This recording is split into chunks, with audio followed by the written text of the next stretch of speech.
Welcome to the Investing in Yourself series here on the Chasing Goalposts podcast. I'm your host, Dustin Cosgrove, and I'm joined with my co-host here on this series, Randy Barker.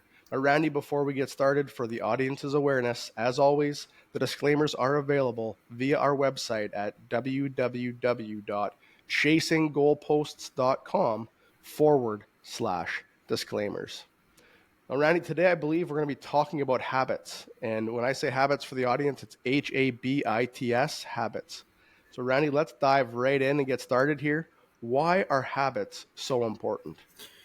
Well, first, so when we talk about habits, it's something that a person does on a regular basis. It's really how we kind of define habits. And really the way that I look at habits is your life is made up of it. It really defines many areas of your life. For instance, your habits really define, are you happy or are you unhappy?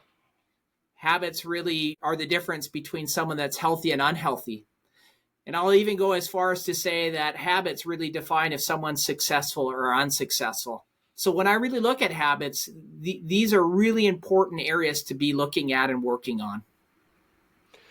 That's interesting. And so, in the past, we've talked about this 3-cycle habit loop as it relates to this topic. Maybe can you dive a little bit into that for the audience and help us understand what that means? Yeah, Dustin. When we look at habit formation, this goes back to behavioral science, and many people have written about this. But I really look at just really keeping it simple here when we look at habits, and the habit loop. And there's 3 areas of this. The first is the trigger or the cue, and the next part is the routine or the behavior, and then the last part is the reward. And I'll give you some examples of this for someone that, is trying to create a habit of getting up in the morning. The cue or the trigger would be the alarm. The behavior would be waking up. And the reward would be having that nice cup of hot coffee, right? So you're experiencing those 3 things when we look at a habit formation. And there's many different ways and many different habits, but that's always what we're looking at. Is there a cue? What is the behavior? What is the reward? Okay, so just to recap that, so essentially it's cue/trigger, behavior, and then reward. You got it. Awesome. Well, that's great. Well, maybe just dive a little bit deeper here. I mean, habits are typically pretty tough to start and maintain, at least the ones that are valuable. Maybe give us some context on why are they so hard to start and maintain? Yeah, well, I think people tend to approach habits in a way that makes it really difficult to maintain. And what I mean by that is there's 2 things that people tend to rely on when it comes to habit formation. And that's motivation and willpower. And what happens is that when people first start things, they have high motivation, they have high willpower. But we know as time goes on, those are exhaustible and they can only last so long. So I think that's where, a lot of people that I work with that come in, there is that high motivation, that high willpower that, yes, I want to change this. It goes very well for that first week or 2 or 3. And then what happens is they start to lose that. And that's when things start to fall apart. So probably a good example of that would be New Year's resolution season. Is that a fair assessment? That is the perfect example. And we know the research shows is that, a large percentage of people never follow through with that. Same with gym memberships. Gym memberships make their living on memberships, knowing that people are going to come in for those first 3 weeks and then things are going to die off. Yeah, it's interesting because we talk about time quite a bit in the platform, as you know, and everything takes a lot longer than 1 to 2 weeks to kind of stay consistent and achieve the success. But everybody's looking for that, instant gratification these days. What's the key then, on the other side of that question? I mean, what's the key to starting and staying consistent with good habits?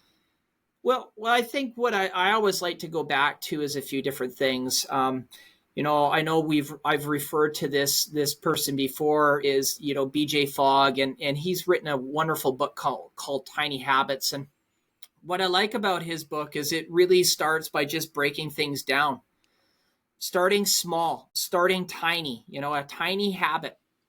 And what he says is the harder and more complex the habit is, the less likely you'll accomplish it and do it long term. So start small, really chunk it down into something that's attainable. And then the other thing that I think is really important is to taste success, making sure that you're seeing that progress. It's realistic.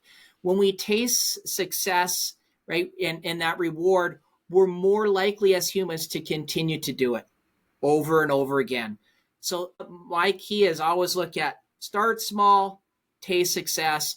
The more people do that, the more that habit, becomes at an unconscious level over and over again. That's interesting because as we think about investing, we talk about investing a lot and growing wealth, sustainable cash flowing wealth.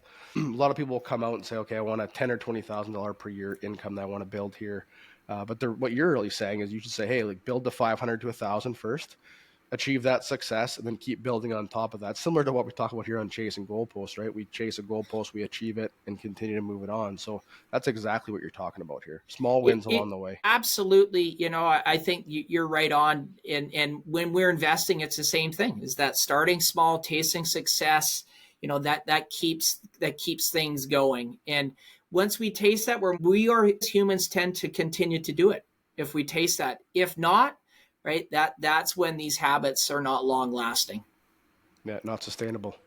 No, that's great. Well, we all know these are pretty short episodes here. So what we always like to leave the audience with, Randy, is a key takeaway from this episode. And so what's the key takeaway here from habits? I'll just say a few little takeaways is first, as I always say, is to start small to grow big, right? That's really what we're striving for. Start small, just like an investment, it will grow big. And people change best by feeling good and successful. So again, making sure that we're rewarding ourselves and we're tasting success along the way.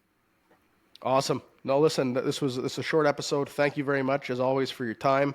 This is going to be habits, guys, and next one's going to be neuroplasticity. So tune in a few more weeks, and we'll be in touch. Thanks, Randy. Thank you.